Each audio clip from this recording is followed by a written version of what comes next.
3rd of September, 1941. My dear father, in these last 3 intense weeks, a torrent of momentous events has unfolded, and our comrades in the South, particularly those battling fiercely in the vast expanses of Ukraine, have achieved staggering successes, surging forward to align with our relentless advance eastward. Oh, how I wish you could have stood among us when the electrifying news broke that Kiev had finally fallen. God, the sheer ecstasy that swept through our ranks was indescribable, a wave of unbridled joy that lifted every weary soul. I suspect the unyielding fortitude of the German soldier stands unparalleled in history, rendering him seemingly invincible against all odds. You and I, with our shared spirit, couldn't possibly harbor differing sentiments toward these triumphant victories.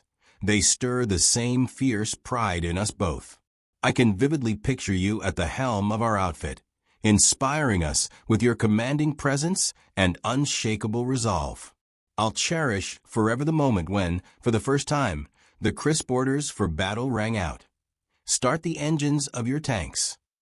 That was the clarion call we'd all been yearning for, the spark that ignited our dormant fury.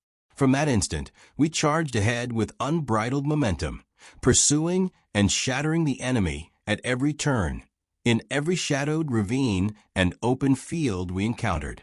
Not a single one of us dwelled on the specter of death in the heat of combat. Our minds were ablaze with purpose. Tragically, though, some of my dearest comrades, those steadfast brothers in arms, have perished, their lives cut short in the chaos.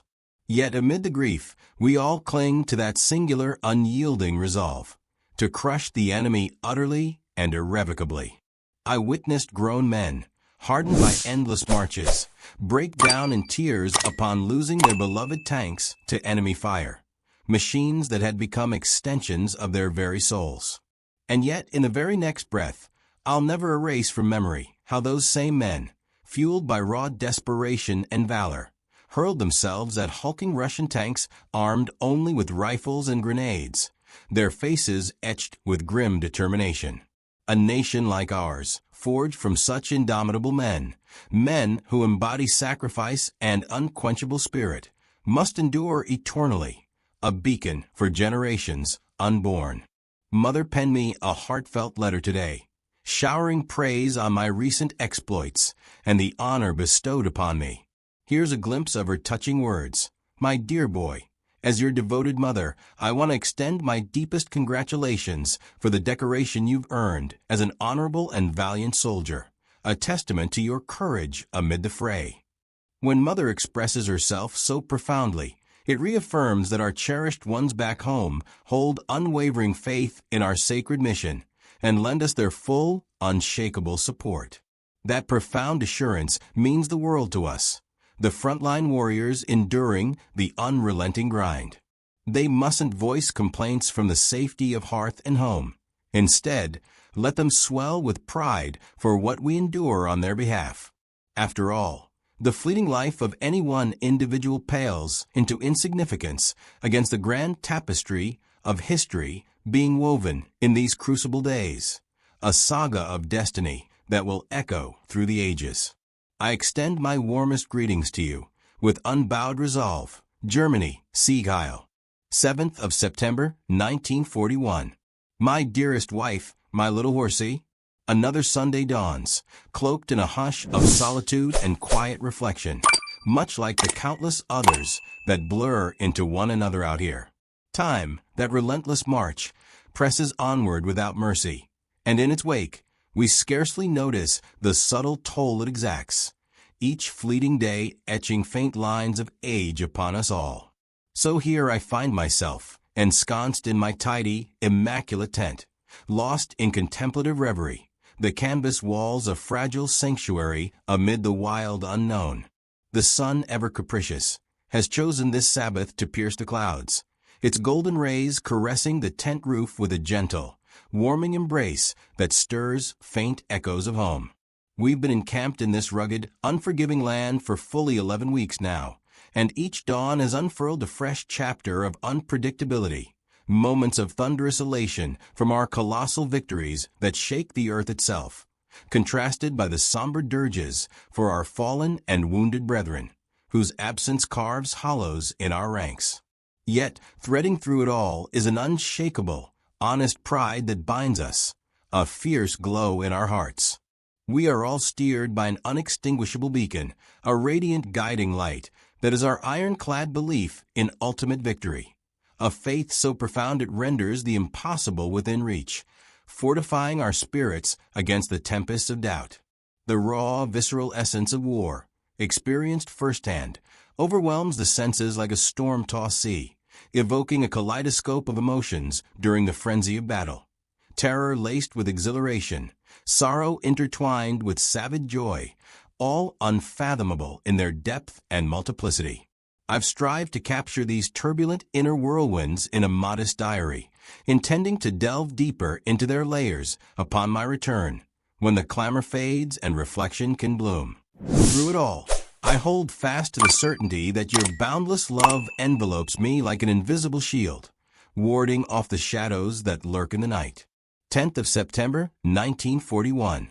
Dearest darling, dear little Hosty, though it's merely 6 p.m., the velvet cloak of dusk has already descended upon our makeshift campsite, casting long shadows across the weary landscape.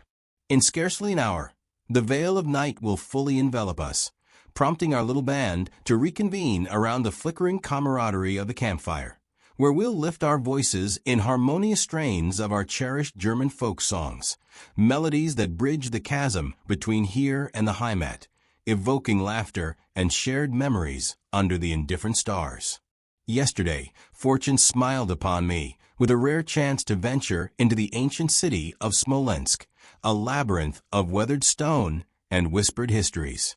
Though impressions abound from that sojourn, crumbling spires, bustling markets scarred by strife, and the resilient pulse of life persisting amid ruins, allow me to share just one that seared itself into my soul. I had the profound privilege of stepping inside a former Orthodox cathedral, its cavernous interior a breathtaking symphony of opulence, walls and vaults adorned with intricate frescoes, shimmering gold leaf that caught the dim light like captured sunlight, and artifacts of exquisite craftsmanship, iconostases carved with devotional fervor, chalices etched in silver filigree that bespoke centuries of pious devotion. I venture to say you could scour the globe and find no equal to such architectural splendor, a testament to human aspiration reaching toward the divine. Yet the Bolsheviks, in their godless zeal, have profaned this sacred edifice beyond redemption, gutting its holiness to repurpose it as a grotesque anti-God museum, a shrine to atheism stocked with mocking exhibits that desecrate icons and relics alike. It was utterly revolting, a visceral assault on the spirit, to witness how these communist scoundrels, with their iconoclastic fury, trample upon all that is sublime and holy, reducing reverence to rubble. Had you beheld these Russians firsthand, their faces contorted in grotesque grimaces, eyes wild with the fever of political insanity, bodies hunched in perpetual suspicion, you would share the seething rage that coursed through me as I traversed that violated nave, each step echoing like a lament. In my considered view, these Bolsheviks are nothing less than assassins of culture itself, vandals who extinguish the sparks of civilization with ruthless efficiency. I've just concluded 2 riveting volumes that captivated my idle hours. The first, Walter von Plettenberg, chronicles the epic struggles and thunderous battles of the Teutonic Knights against the cataclysmic devastation wrought by Russia under the tyrannical Ivan the Terrible, a saga drenched in blood, betrayal, and unyielding knightly honor. It is, indeed, a potent novel, its pages alive with the clash of steel and the roar of conquest. The second, Hermann Göring, The Man and His Work, eschews dry biography for a more novelistic portrayal, vividly depicting this towering figure, aviator, statesman, and unapologetic fighter, as the quintessential National Socialist. His life a whirlwind of daring exploits and ideological fire that mirrors the indomitable will of our era. Enclosed are 2 letters you must preserve in your cherished file.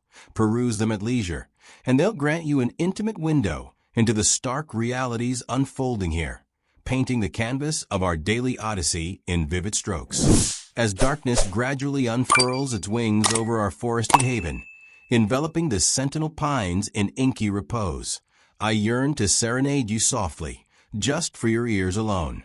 Richard Strauss's eternal melody drifts through my mind like a silken thread, its lush, yearning phrases evoking twilight gardens and stolen glances. In that imagined reverie, we stand silently, our gazes locked in profound communion, and a tide of pure, unadulterated happiness washes over us, dissolving the miles between. 13th of September, 1941. My dearest wife, my little horse. Dreary rain patters relentlessly upon our sagging tent once more, a monotonous dirge that soaks through every seam and chill to the bone. The so-called streets of this benighted country, little more than rutted tracts of churned earth, have devolved into quagmires of despair, impassable labyrinths, where every step invites disaster. You can scarcely fathom the abysmal state of these thoroughfares. Ankle-deep sludge that clings like molasses, pocked with gaping potholes that swallow boots whole, and flanked by sodden ditches brimming with foul runoff. I shudder to contemplate the onset of the Rasputitsa in mere weeks, that infamous season of thaw and flood when the land itself rebels, transforming solid ground into an endless sea of sucking mud that halts armies in their tracks.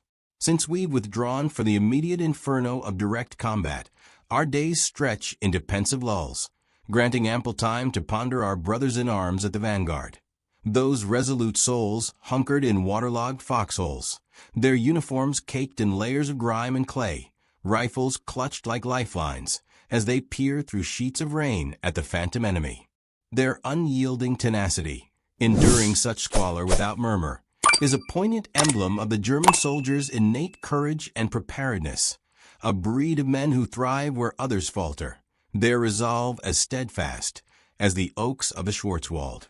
Commencing last night, a gnawing cramp twisted through my stomach, likely some insidious intestinal flux born of tainted rations and the damp chill, but mercifully, it has ebbed for now, leaving me drained yet functional. In this interlude of relative calm, nothing soothes the soul quite like immersion in the written word. A voracious hunger for knowledge has seized me, an insatiable thirst to expand my mind amid the monotony. I've nearly devoured a sprawling novel, its narrative a tapestry so richly woven that I foresee it imprinting indelibly upon my psyche. Titled The Lion by Mirko Jelusic, it resurrects the tumultuous era of Heinrich the Lion, chronicling Germany's forged unity, majestic grandeur, and labyrinthine intrigues during that pivotal age, a figure of regal nobility whose shadow looms large over our Teutonic heritage. Yes, once the thunder of war recedes and we reunite in the quiet haven of home, we must embark together on this odyssey through German history and literature, poring over tomes by lamplight in our cozy study.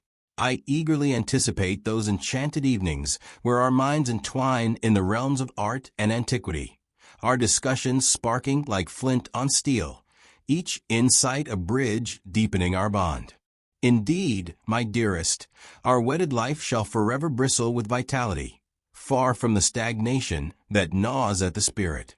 Out here, I've gleaned the true meaning of monotony, the endless parade of identical gray dawns and sodden dusks, and it has inoculated me against its poison forevermore. That's why my heart aches to resume my calling as a teacher, to rekindle a flame from my elementary school charges, those wide-eyed acolytes eager for enlightenment. I yearn to ignite their young imaginations with tales of valor and wisdom, particularly in the disciplines I've embraced as my scholarly passions, history's sweeping arcs and literature's poetic depths. This crucible of battle, waged for our collective tomorrow, has tempered me profoundly, honing my perspective with the edge of experience. I seal this missive with a tender kiss upon your alabaster forehead, where worries dare not linger. 17th of September, 1941, my dearest Maddie. My fingers, numb from the biting damp that seeps through every glove and coat, tremble so violently that scrawling these words to you feels like an act of defiance against the elements. Thank the heavens we're on the march once more, our convoy snaking toward a fresh bivouac under leaden skies that promised no respite. I can attest without exaggeration that the roads, or what pass for them in this forsaken expanse, are in a state of utter pandemonium. Vast swathes of viscous mud that swallow wheels up to their axles, ruts deepened by ceaseless traffic into treacherous gullies, and the air thick with the acrid tang of exhaust mingling with petrichor. The rain, a relentless cascade from bruised purple clouds, shows no inclination to abate, turning the world into a watercolor smear of browns and grays. Horses, with their sure-footed grace and tireless endurance, would serve us far better than our mechanized behemoths in this morass. Often, we forge virgin paths by bulldozing straight across the sodden fields. But progress is a farce. Every yard a slippery ballet of lurching, cursing, and improvised levers to extricate bogged-down vehicles from the earth's jealous grip. Should you chance upon woolen gloves, thick, insulated against the insidious creep of frost, and a matching scarf, woven with the warmth of home, dispatch them forthwith. I fear my own have long since frayed to tatters amid the fray. In a fortnight or so, we anticipate the iron vice of true winter to clamp down, ushering Siberian gales that will test sinew and soul alike. Dearest Maddie, yesterday, a tidal wave of longing for you crashed over me with such force that I had to clench my jaw and swallow the lump in my throat to stave off the tears, salty betrayals that no soldier can afford. Please press a gentle kiss to our boy's downy cheek on my behalf, whispering tales of his absent father's unwavering watch.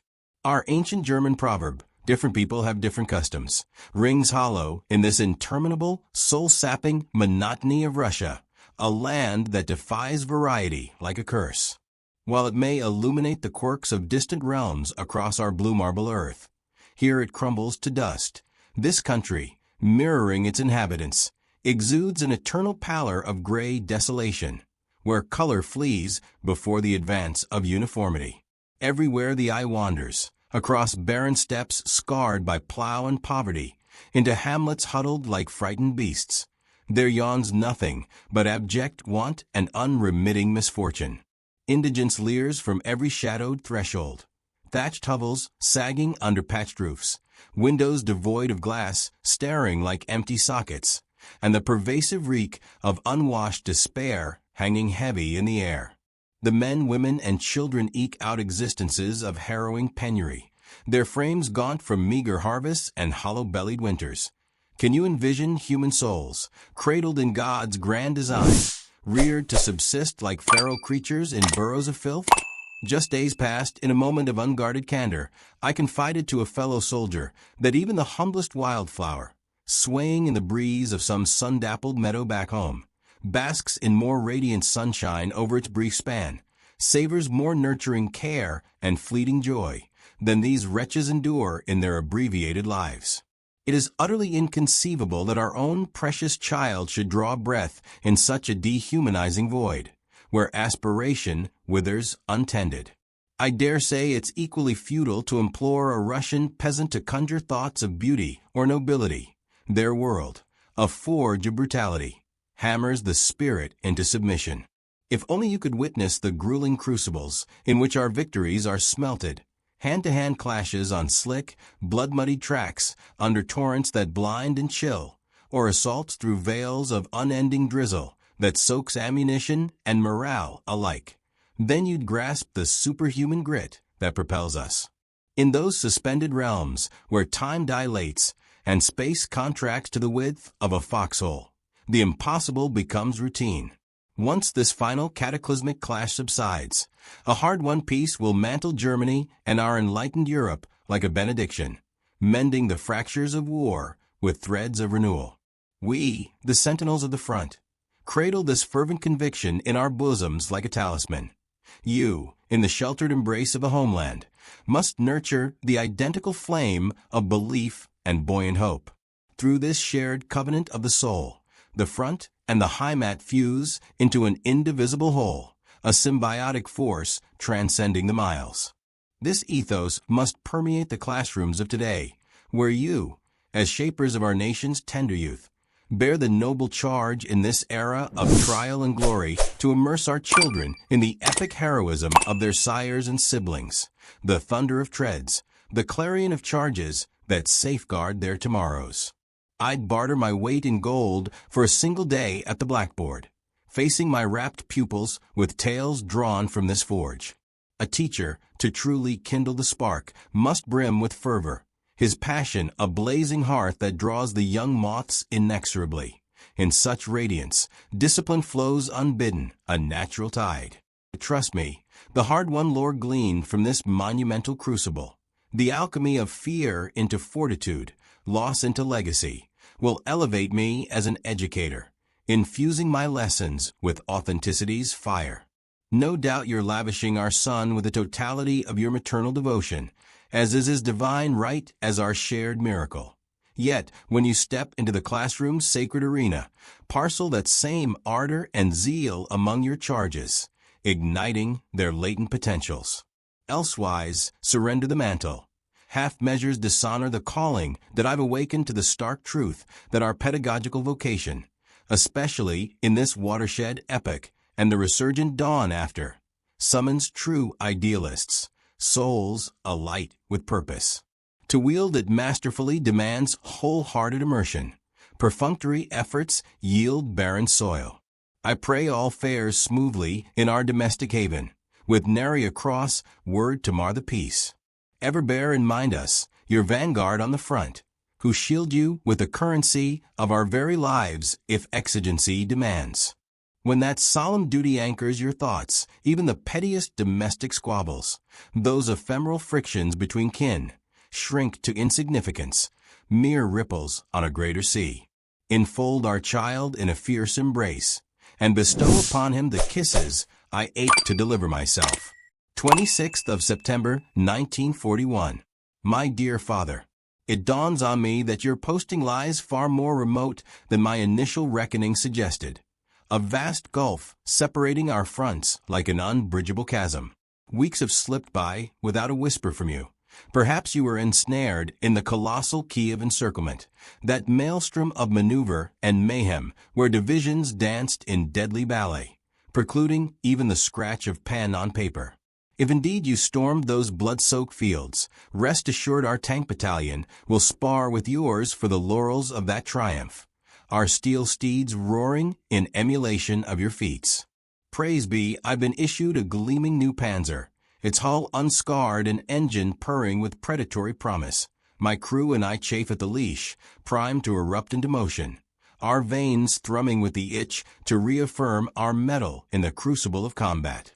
Once this terminal clash on the Russian Colossus concludes in shattering victory, those craven souls across the English Channel, huddled in their fog-shrouded isle, will quake in earnest terror, their bluster evaporating like mist at dawn. We can almost hear their frantic bleating already, frenzied fabrications spewed from viper tongues, rabble-rousing the gullible against our inexorable tide. Futile posturing, all of it.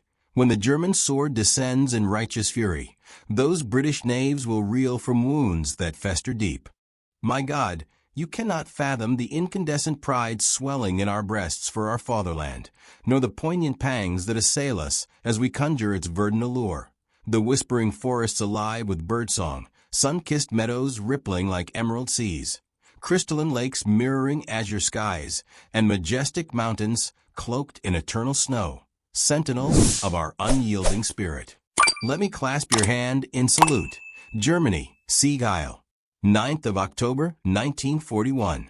My dearest Maddie, my dear little boy. Undoubtedly, the staccato bursts of special radio communiques have crackled through your receiver, heralding our prodigious feats of arms that etch new chapters in the annals of war. Yes, you may pinpoint me amid the fray somewhere along this frost-fringed front near Moscow spires, where the autumn winds carry whispers of winter's approach. The Russians, in their deluded complacency, never fathomed we'd unleash our storm in this waning season. As the mercury plummets and the land hardens to iron, they presumed we'd grant them a merciful hiatus, a breathing space till spring's thaw. Fools, their hour of reckoning tolls. The final, Gasping throes of Bolshevism convulse before our advance, portending the imminent unraveling of perfidious Old England's empire, that senescent predator across the waves. From that beleaguered rock, you can almost discern the echoes of antiquity's death knells, the frantic wails once reverberating through Rome's forums as barbarians bayed at the gates, Germania delenda est, yet this time it is Adolf Hitler, our unerring Führer, who masses legions at the threshold, his gaze fixed with inexorable purpose. These are my candid reflections on the geopolitical chessboard as it tilts inexorably in our favor. For the nonce, we hunker in a decrepit Russian blockhouse, its timbers groaning under the weight of neglect, a hasty bulwark against the merciless cold that gnaws at exposed flesh and the unfriendly gales that howl like vengeful spirits. No recourse but to burrow within these vermin-haunted walls and wage a gritty insurgency against the lice, those insidious parasites that infest seams and burrow into skin, their bites 1,000 invisible barbs. Fear not, my darling. When I stride through our threshold in mere weeks, unburdened by campaign's grime, I'll import none of these wretched vermin, only the essence of myself, renewed and ravenous for your touch. Does that suffice as my homecoming gift, or have my epistles grown too labyrinthine, too shadowed by the front's somber hues, for your heart to decipher my yearning? I remain haunted by those cryptic, almost accusatory phrases in your missive from the 13th of last month, lines that hinted at a rift, a creeping distrust that pierced like shrapnel. What shadow prompted such words? I harbor no veiled confidences from you, my eternal confidant. Our union is a sanctum of transparency. Could it be a flicker of jealousy, perhaps born of the isolation that amplifies phantoms? I pledge anew, I am yours alone, body and soul, forged in fidelity's unyielding forge. I'll not let these barbs inflame me unduly, for I trust your next words will illuminate the misunderstanding, banishing it like dawn scatters night. In a pair of days, our cherub will mark 4 months in this world, a milestone etched in my absence, yet vivid in my visions. Over these parted moons, I've wandered in body, but resided eternally in thought with you both, a spectral guardian in your nursery dreams. We all repose profound faith in the Führer's oracular proclamation from his seismic oration. Verily, the climactic, decisive conflagration looms upon the horizon. Ere long, I'll enfold you in reunion's embrace, lavish kisses like autumn leaves upon your lips, and at last cradle our infant son against my chest, inhaling the miracle of his milky scent and tracing the delicate map of his tiny veins. 12th of October, 1941. Dear Father, didn't I foretell this thunderclap of tidings with prophetic certainty? Surely the airwaves have buzzed with the extraordinary dispatches chronicling Vyazma's cataclysm. You'll locate me entrenched here, amid the swirling vortex, where destinies collide. I half suspect this maelstrom marks the death rattle of a once mighty Russia, its sinews severed in our inexorable vice. For days uncounted, the foe has clawed desperately to fracture our iron-ringed noose, their sally after futile sally crumbling against our vigilant cordon, waves crashing upon unyielding cliffs. Wherever embers of resistance flare, we materialize like avenging shades from the mist, our treads churning earth to deliver swift, searing judgment. Yesterday etched itself as our company's zenith of glory in this odyssey, a vignette of valor that will adorn mess hall legends for generations. The klaxon wailed at pre-dawn's hush, shattering slumber. Our ironclads lurched forth into the gloaming, a phalanx of shadowed predators. Russian behemoths, girded by swarms of supporting infantry in olive drab, lunged to sunder our perimeter, their engines a guttural roar echoing defiance. My detachment and I, its interim chieftain, the weight of command a leaden mantle, drew the perilous remit of reconnaissance, threading through veils of ground fog that cloaked the undulating terrain in spectral white, visibility truncated to ghostly outlines mere yards distant. We insinuated for lithe scouts into a commanding vantage, hulls low and turrets swiveling like watchful hawks. Abruptly, from the fog swirling hard to our flank, materialized 3 colossal Russian tanks, titanic battleships of the steppe, their KV behemoths plated in armor thick as a knight's hauberk, turrets crowned with long-barreled menace. We unleashed hellfire instantaneously, 75mm shells shrieking from muzzles in staccato fury. But these leviathans shrugged off impacts that would crumple lesser foes, their hides unbreached. Had they discerned our meager quartet, David's slings against Goliath's might, they might have wheeled to pulverize us. Yet ignorance bred our salvation. Audacity, that timeless elixir, crowned our valor. 2 adversaries erupted in pyres of oily flame, belching acrid smoke that mingled with the fog's chill. The survivor, scarred and limping, slunk into retreat, trailing sparks like a wounded dragon. As the pall lifted from the valley's cradle, unveiling a tableau of pandemonium, enemy columns milling in disarray, we redoubled our onslaught from the escarpment's lip. Every ordnance in our arsenal thundered, coaxial machine guns stitching lethal patterns, anti-aircraft flak shredding the air, trucks crumpling under high-explosive kisses, while infantry columns scattered like chaff before the gale. The main echelon of our company surged to reinforce, their massed firepower a symphonic apocalypse that eradicated the remnants. Convoys incinerated in chain reaction infernos, artillery batteries silenced mid-salvo, foot soldiers fleeing into the underbrush, their cries lost in the din. Our commander, his visage alight with predatory satisfaction, favored us with a rare, wolfish grin as our eyes still blazed with battle's afterglow. Miraculously, we tallied 0 casualties. My cap alone bore a jagged 5-centimeter rent from a ricocheting splinter, a scarlet thread woven into the day's tapestry. At twilight's hush, local civilians, emaciated figures emerging from cellars like wraiths, rallied to our aid, their calloused hands reloading our belts with trembling gratitude, eyes shining with the fervor of the newly unchained. You cannot conceive their rapture at liberation from Bolshevism's yoke, a tyranny that had ground their spirits to dust. In our steel, they glimpsed salvation's gleam. It underscores our creed. Ever vigilant, we stand poised to smite the adversary wherever his shadow falls, an eternal watch against the dark. 15th of October, 1941. My dearest darling, my boy.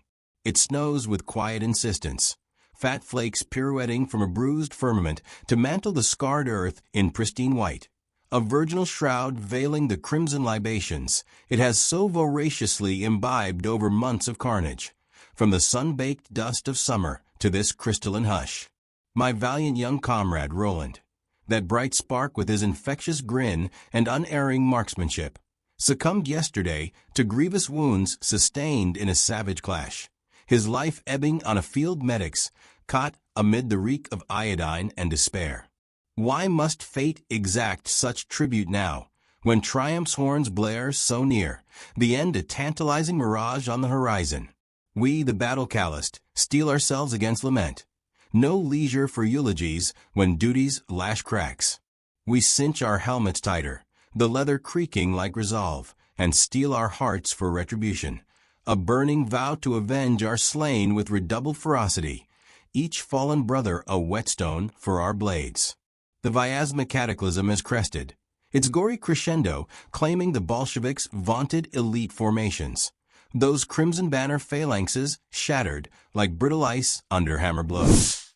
I'll carry to my grave the visceral tableau of their undoing, columns disintegrating in pillars of fire, prisoners stumbling in dazed herds from cauldrons of encirclement, the steppe littered with twisted hulks and the detritus of hubris. Henceforth, their resistance will pale beside prior tempests, mere skirmishes against the tide. All that remains is our inexorable advance, rolling onward as opposition frays to threads. But enough of war's grim ledger. Let us pivot to the morrow, to the luminous vista of tomorrow, a future, God willing, crowned by swift peace, where plows supplant swords and hearts glow without fear. Your latest epistle, and indeed all tidings from the Heimat, languishes over a lunar cycle old, adrift in the postal maelstrom that trails our nomadic spearhead. Undoubtedly, outbound missives fare no swifter, but I implore you, banish dread from your brow, for I shall return, unscathed and ardent, to your arms. Our gravest specter now is the snow's deepening embrace and the Siberian cold that follows, a predator's breath frosting beards and numbing triggers. Yet we'll acclimate, as Germans invariably do, our blood tempered in the Reich's forges. Presently, our forays carry the frisson of reconnaissance patrols. Expeditions laced with peril, but absent the apocalypse of full assault. Flurries persist beyond the frost-rimed pain, blanketing this boundless realm in a hush that evokes Yuletide's prelude, a fragile interlude of wonder amid the martial dirge. Last eve, in the velvet sanctuary of slumber, I wandered homeward in dreams, ensconced with you in our familiar parlor, festooning the tree with silvered baubles and tinsel strands, the air redolent of cinnamon and pine sap, our laughter a counterpoint to the crackle of hearth fire. I was so achingly proximate, your hand warm in mine, the curve of your smile a beacon. Then rude awakening hurled me back to reality's chill. One dawn, that phantasm shall crystallize into truth. Sense, I beseech, the profundity of my love, a river carving canyons through my core. 15th of October, 1941. My dear mother, while a ferocious snowstorm rampages without, its gales shrieking like banshees through chinks in the walls and piling drifts against our flimsy door, my comrades and I have commandeered one of these wretched peasant hovels, a hovel scarcely meriting the name home, its thatch leaking rivulets onto the packed earth floor. Though it squats in squalor, we marshaled our scant energies yesterday to scour it of cobwebs and vermin, stacking our bedrolls in a corner dubbed barracks, and rigging a makeshift stove from salvaged tin to fend off the invasive frost. Hitherto, we favored the soldier's primal right, excavating hasty burrows in the loamy soil, topping them with oiled tarps against the deluge, or pitching pup tents that flap like wounded birds in the wind. But now, with winter's talons unsheathed, the great outdoors has become a foe too fell. We'd perish in hours amid the drifts. Were you to peer into the abyssal misery of these abodes, your heart would clench in horror, a maternal anguish too keen for words. This current lair, threadbare as it is, eclipses most in its meager amenities. In one dim alcove squats a rickety contraption approximating a bed, its straw mattress alive with unseen critters. The majority of Russians shun such luxuries, preferring to huddle atop or behind their massive clay stoves, those hulking behemoths that dominate the single room, radiating erratic heat while belching smoke that stings the eyes and coats lungs with soot. I forbear detailing the ancillary horrors of sanitation and water. Cisterns fouled with stagnation, privies mere pits ringed by flies, and the pervasive stench of unwashed humanity layered with animal musk.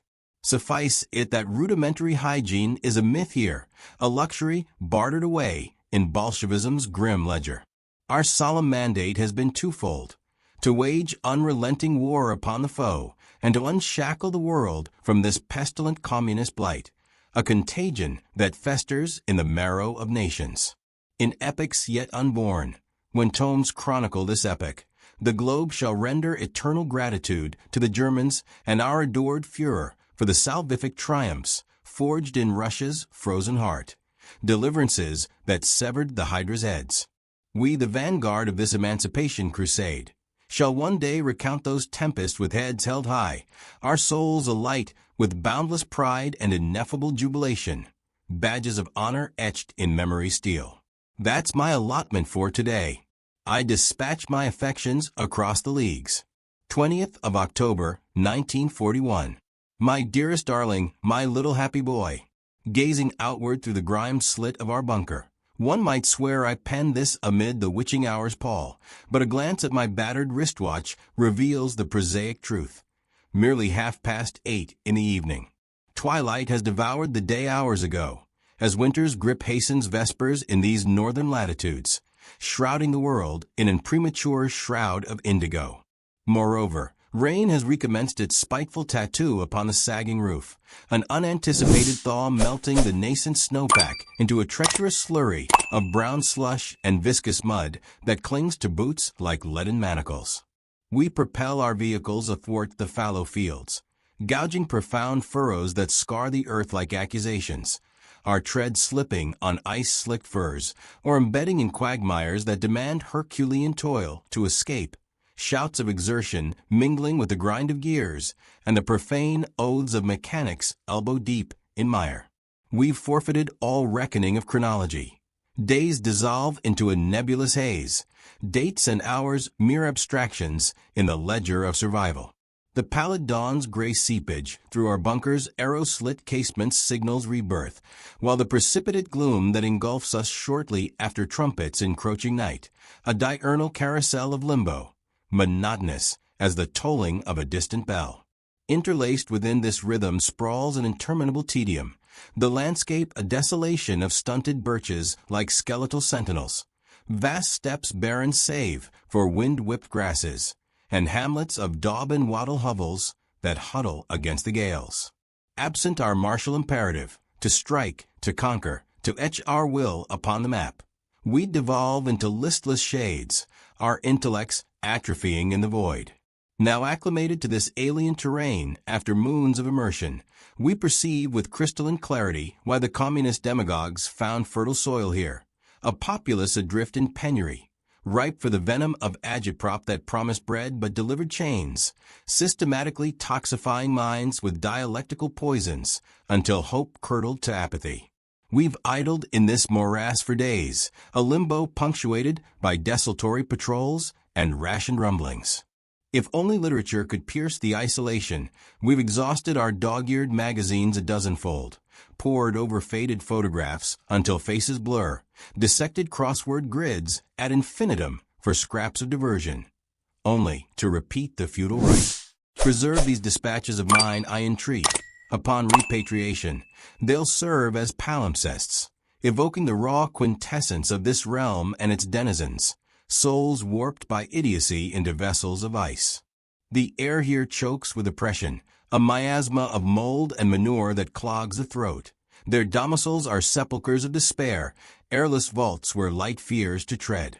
Assuredly, we Teutons could no more thrive in such confinement than eagles in a cage, the lice alone, those ravenous hordes infesting every fold, exact a nightly toll of itch and irritation.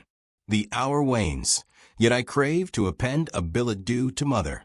Perchance you're Abed now, our babe nestled against you, slumber profound and untroubled, for your quarry stands eternal sentry on the Ostfront's ramparts. 20th of October, 1941. My dear mother, the witching hour nears midnight, and I commit these thoughts to paper by the guttering flicker of a kerosene lamp, its yellow flame dancing shadows across the rough-hewn beams like specters at a wake.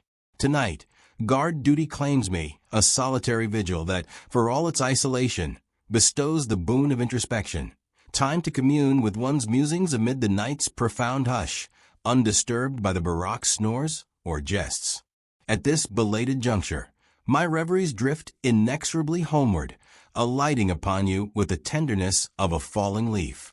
A pair of days prior, we teetered on the brink of interment beneath the snow's suffocating blanket, drifts piling to our gunwales. Now, an unyielding downpour has lashed us ceaselessly for a full day and night, turning our haven into a cistern of woe.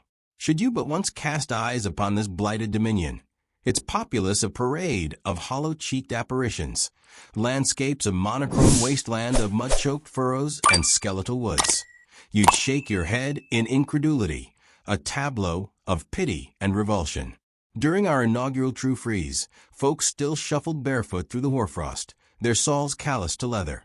Shoes are phantoms for most, supplanted by filthy swathes of burlap or rags lashed with twine, makeshifts that endure neither drought nor deluge. Now sodden clumps trailing rivulets of filth in this slop season. Hygiene, that cornerstone of civilized life, is an alien creed here, forsaken in the Bolsheviks' calculus of survival.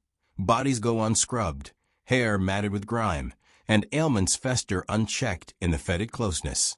you burghers of our resplendent fatherland, nestled in abodes of polished oak and crisp linens, cannot conjure the abyss of their lot. These souls cohabit with livestock in singular, smoke-choked chambers, the bleat of goats and stench of ordure a constant fugue. They exist as beasts, not men, prowling dirt floors strewn with offal, supping from wooden troughs amid the lowing herd. If they glimpsed but once a German stube, its walls papered in floral serenity, hearth aglow with polished andirons, shelves lined with leather-bound heirlooms, that would ascend to Elysium in their fevered dreams, a paradise pilfered by the communist vermin, those Judaic schemers and cutthroat felons who orchestrate from shadowed cabals. We have unmasked Bolshevism's authentic visage, gazed into its maw, tasted its bile, and emerged inoculated, schooled in countermeasures for eternity. Aye, dear mother, there exists but one true German soul on this orb, and we yearn to reforge it in the Heimat's embrace anon. 26th of October, 1941. Dearest Maddie, little horsey, I'm savoring the exquisite draw of one those superlative Nestor cigarettes you dispatched, its aromatic haze curling like a benediction, a fleeting oasis of refinement amid the course. My profound gratitude cascades upon you. Such tokens are lifelines, tethering heart to heart. Aye, Sunday recurs, but inquire not of the firmament's mood. Rain, interminable rain, a deluge that transmutes the vista into an illimitable morass of slate-gray fenland, where horizons dissolve in watery haze. The vestiges of roadways, those illusory ribbons of commerce, have surrendered utterly, eroded to slick quagmires where footing betrays at every stride. Perambulation demands the poise of a tightrope walker, each step a gamble against ignominious sprawl upon the ooze. As calendars yellow, an acute awareness of the Christkin's approach quickens our pulses.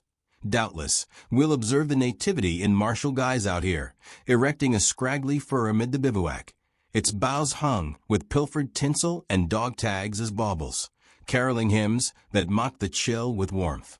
For we harbor no illusions of domestic revelry, the Yuletide hearth aglow with familial mirth any longer. Duty's decree is ironclad. Yet peer deeper, beloved Maddie. Grievance finds no harbor in our breasts when we evoke our vanguard kin, mired in the front Stygian sludge, foxholes brimming with icy runoff, forms lashed by gales yet vigilant, bayonets glinting as they repel Bolshevism's spasmodic lunges. They're primed, even in extremis, to pivot to predatory pursuit, a lightning riposte that shatters counter-thrusts like glass. A profound fraternity welds us German warriors into an unbreakable phalanx out here, a bond transcending rank or regiment, forged in shared crucibles of shot and shell. This camaradschaft, the selfless succor we proffer in foxhole or field hospital, the jest that pierces despair's veil, is, I aver, the arcane alchemy behind our prodigious ascendancies, triumphs wrested from adversity's jaws. Time and again, this fealty to the fatherland's clarion proved the fulcrum in direst hours, a comrade's rallying cry amid rout's clamor, a shared ration in famine's grip, tipping scales from perdition to apotheosis. I confide, this allegiance ranks among the sublime revelations of the Ostfront, a sacred pyre ablaze in my marrow. Let this fraternal forge, burnished in extremity, undergird our domestic edifice hereafter, its embers ensuring our hearth endures unquenched. The torrent persists, drumming a requiem on the canvas overhead. Undeterred by tempest or tussle, my fancies stray to you, weaving tapestries of tomorrow. I envision a squall-tossed evening at home, we three cocooned in a nook of our sunlit Wanzemer, storm-lashed panes rattling like applause, our lad perched upon my knee, his chubby fists tugging my hair in gleeful tyranny, while you nestle proximate, your tresses a silken cascade against my shoulder, our eyes entwining in wordless colloquy. Bliss incarnate, that triad, unassailable, eternal. Post-bedtime rituals for the WWII, the gloaming yields wholly to us, murmurs in the half-light, rediscoveries of flesh and fancy. Oft I revisit our halcyon university days in Würzburg, that bastion of spires and scholarship, where serendipity first wove our threads. Stolen glances across lecture halls thronged with tomes, the electric frisson of our inaugural promenade. Then post-betrothal, those enchanted rambles through the bosky woods, hand-clasped paths dappled by leaf-filtered sun, vows exchanged amid warblers' trills. Upon my egress from this odyssey, we'll reclaim such idols manifold, amassing a trove of tomorrows. Maddie, you are my singular paramour, the lodestar of my cosmos. My pulse beats your cadence alone.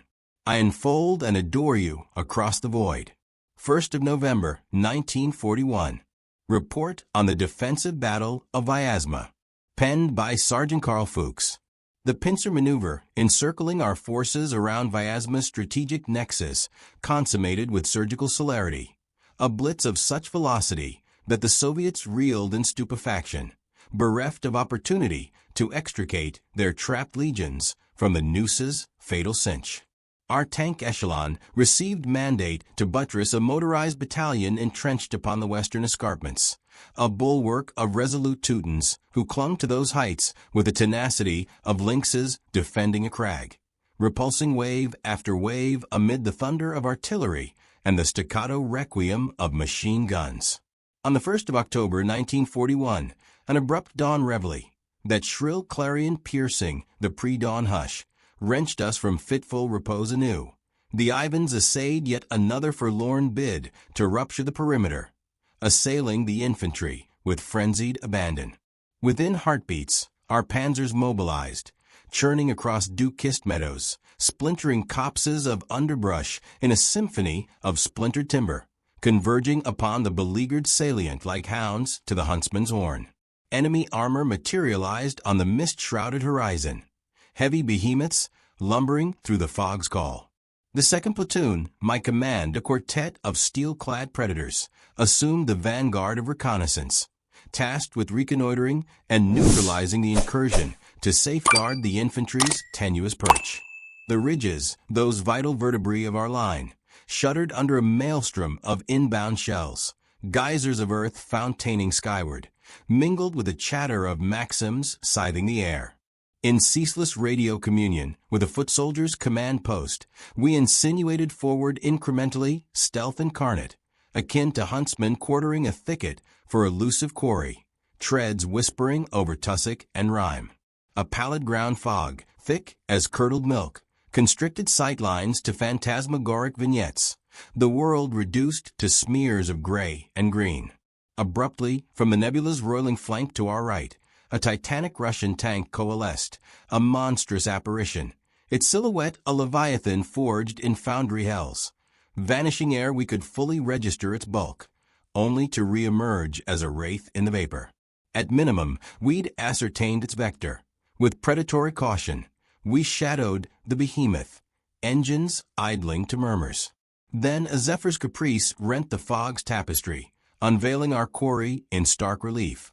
We erupted in salvo, assailing from manifold angles. 88 millimeters, thunderclaps, reverberating like divine wrath.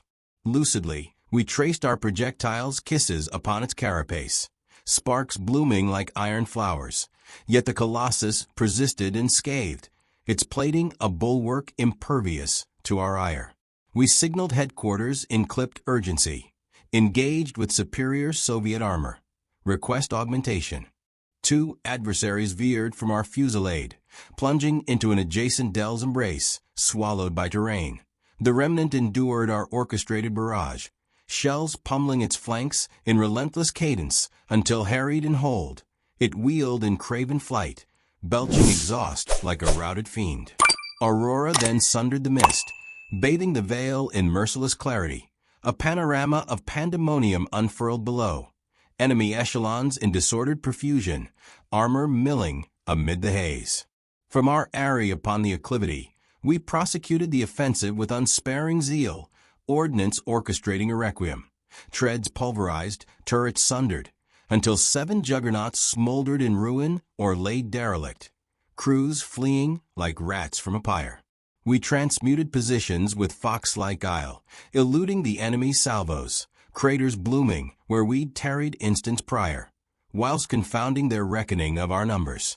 Had the foe divined our paucity, for scouts imperiling a septet, they might have swarmed. Instead, our phantom menace cowed them to paralysis. Ardor silenced their remnants. The parent company's advent amplified the carnage. Collective might raising the opposition's dregs. A convoy ablaze in chain lightning holocaust. 8 ponderous howitzers toppled like felled titans. Infantry dissolving into the ether. Their panic a rout without redemption.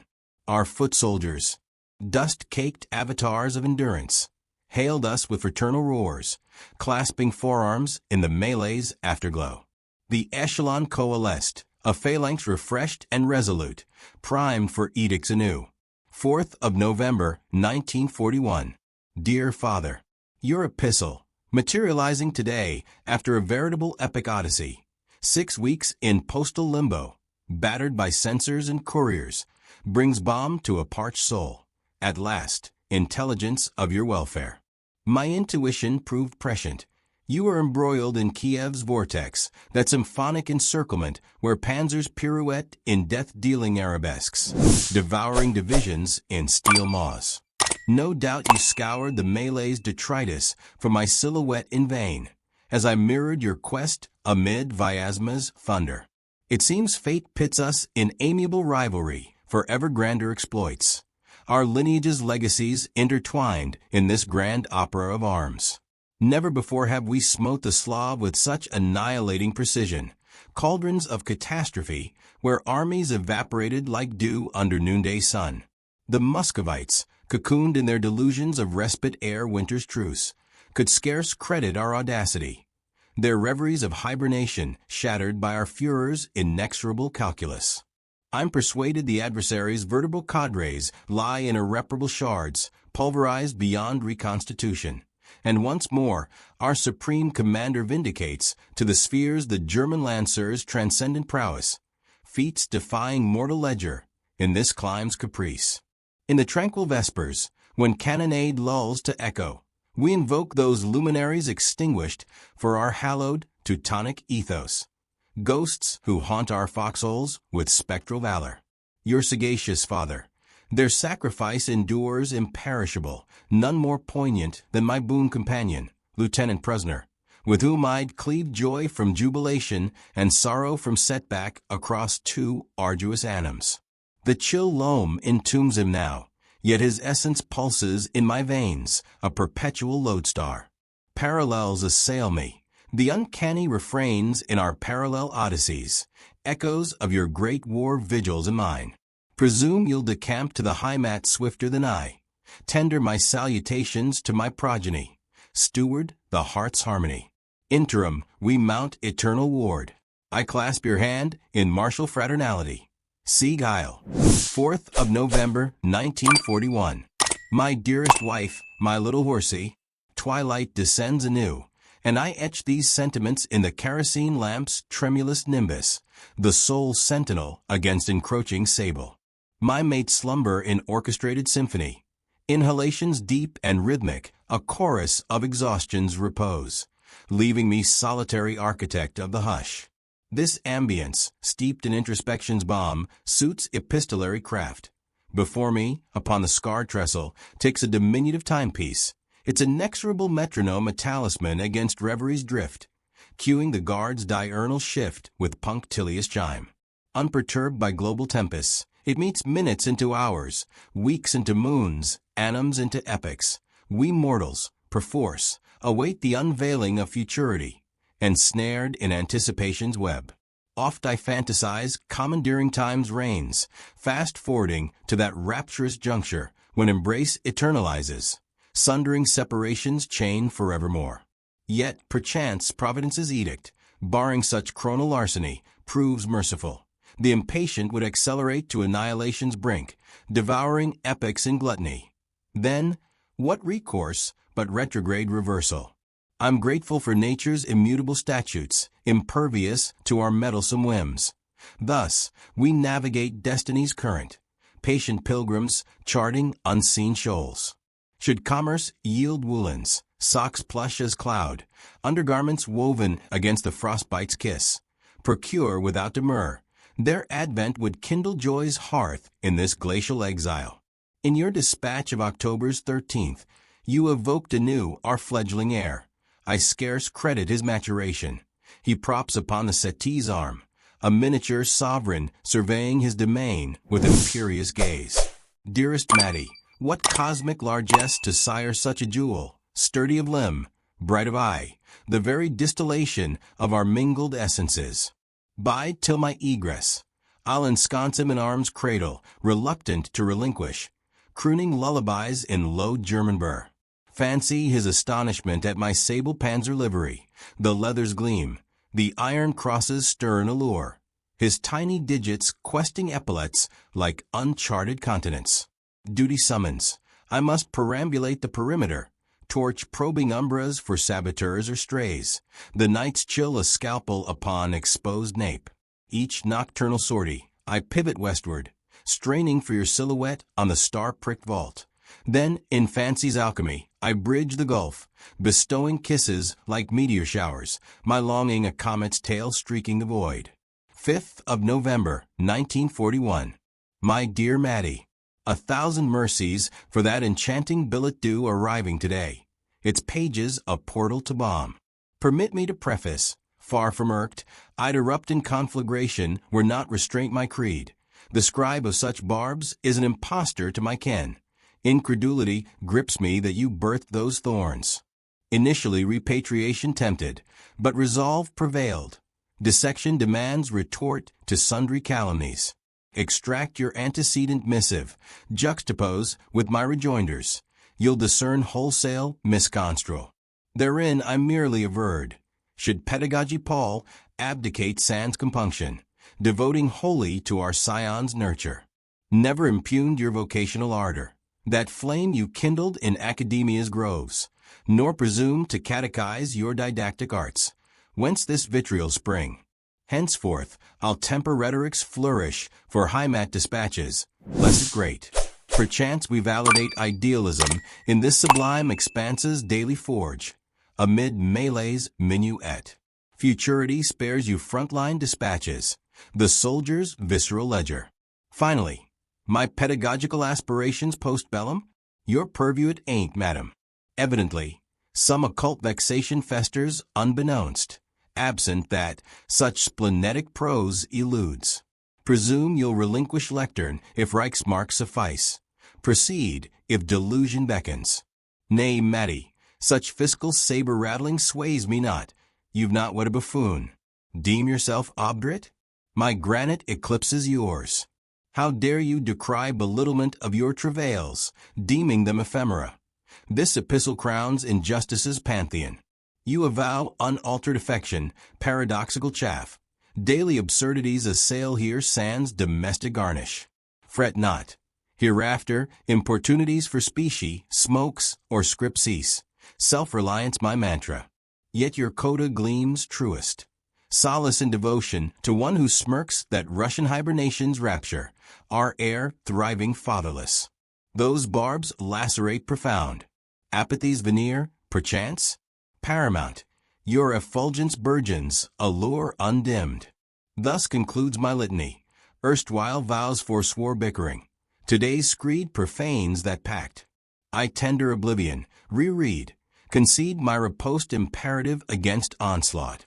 Maddie, why amplify existence's gauntlet? Your billets are manna, elating like solstice largesse, ken their sanctity. Eschew recurrence, reconciliation? I adore you solely eternally. 6th of November, 1941. Dear Mother, elation surged upon your letter's advent, augmented by twin photographs. Talismans against ennui. Maddie's trio arrived concurrently. One solo horsey, cherubic and swaddle. Another you cradling my heir, maternal glow undimmed. The duo of she and babe. Portraits of domestic idol. I pore obsessively, each pixel a dagger of sensuct, quelling the tide in psyche's remotest fathoms. My son nears semi-annual milestone. By inaugural gaze, he'll toddle forth, a wobbling emissary of tomorrow. Edicts decree decampment anon, vector diverging further from hearth. a dirge for Christmastide's delusion. Thus, you homeward must coalesce valor, fortitude your shield. Zephyr's icy dirge encircles bivouac. Imminently, blizzard and gelidity are bedfellows. Unflinching, we. Affection's barrage dispatched. 6th of November, 1941. Dear Father. Affirmative. Remobilization amid gelid gale and flurry. Summons irrevocable. At minimum, Yuletide's hearth eludes. Here in septentrional wilds, we'll conjure conifer facsimile, toasting fellowship neath hostile stars, duty's yoke unslacken. Eschew scrutiny, suffice Moscow-ward thrust. Perchance you're domiciled anon, rectify phrase there. Son's vignettes rend, paternal pang akin your Weltkrieg vigil. Longing suppression imperative for Reich's aegis. Your escapades enthralled, partisans are quarry too, dispatch with alacrity. To fresh glories, Sieg. 11th of November, 1941. My dearest, my little boy. Nikolazaben crowns jubilation's diadem, evoking juvenescence glow. Recollections of boot-polished beards, mitred visitants bearing bounty. The crescendo toward Weinachten's rapture. Sankt Nick, mindful of peripheral warder, lavished largesse. Your parcels, Matty, a cornucopia of solace. Gratitude's paean, enumerate for certitude. Foremost, smoke's bounty. Inhalations of Heimat's bouquet. Hetty's marginalia, epigrammatic warmth. Confection's saccharine trove. Dentifrice's mint zephyr, emollient's silken reprieve. Woolen gauntlets and muffler. Panaceas against hoarfrost nip, timely as prophecy. Here I perch anew in Muscovite hovel's gloom, palm propping brow in pensive tilt. Cogitations orbiting you, cherub, and kin's benevolence, a constellation of constancy. Today, progeny quintuples moons, natal inflection, perchance. Envision his amplitude, robust, dulcet, archetype of Aryan vigor. Comrades interrogate ceaselessly, wan. Homecoming's cipher eludes. Repatriation yields pauper's purse, yet cardiac coffers brim devotions, or, pricier than bullion. Antepenultimate days, rigor intensified. Vice grip zero that mocks domestic dither, marrow-freezing zephyrs unmirrored in Rhine valleys. We gnash teeth, persevere, indomitable. Eternal amore, you solitary, et horsey. 12th of November, 1941. My dear mother. Semi-diurnal yesterday, for Sion. Meditations incessant. Imminently inaugural vocables. Moody, perchance Vadai, yet sire estranged gulf widest. Paternal plight mirrors Weltkrieg sires. Fronts cognizance mandates fortitude, comportment. Maturations forge sobers us, visages etched. Psyches annealed for Volk's vista. Christmastide's deferral I subsequent annums eon. Disillusions draft we quaff. Sacrifices chalice for transcendence. Aspirations, phantasms wing Heimatward. Perry-fur vigils, optics agleam. Cognizant hearts packs, secured by our aegis. Recollect hordes, hypothetical eruption. Apocalypse unendurable. Trepidation absent. Gelidity ancillary, we acclimate. Reunion beckons, mine anticipation paramount. Greetings eternal. 2nd of December, 1941. My dear Mrs. Fuchs. As your husband's echelon chieftain, grievous obligation compels notification. Sergeant Carl Fuchs perished honorably in melee, November 21, 1941, valiantly championing Grossdeutschland's sanctity amid ferocious tank Donnerbrook. Company's lamentation profound. Commiseration cascades for bereavement's abyss. Fate's cruelty denying paternal gaze upon progeny. His pride's pinnacle. Solace. His paragon command, inimitable against adversary, immortally inscribed. Dignified sepulchre proximate Klin, Septentrion Moscow, consolation shard. His oblation ensures fatherland's perdurance. Compassion salute. Lieutenant Reinhardt. Company, Commander. 2nd of December, 1941. Dear Mrs. Fuchs. Echelon's aegis proffers deepest condolence for cataclysmic privation. Comrade Sergeant Carl Fuchs succumbed vespertine, November 21, 1941, in Russian armor's imbroglio, exemplar, beloved superior and subaltern alike. Bravery's lodestar perduring. Interment with loaders in Syrup Coach Hamlet, Klin County. Photographic testament forthcoming. Non-coms guild petitions godparentage for daughter imminently. Fray unrelents, elaboration deferred. Compassion's embrace. Führer Master Sergeant. 18th of June, 1943. To Widow Helene Fuchs, schoolteacher.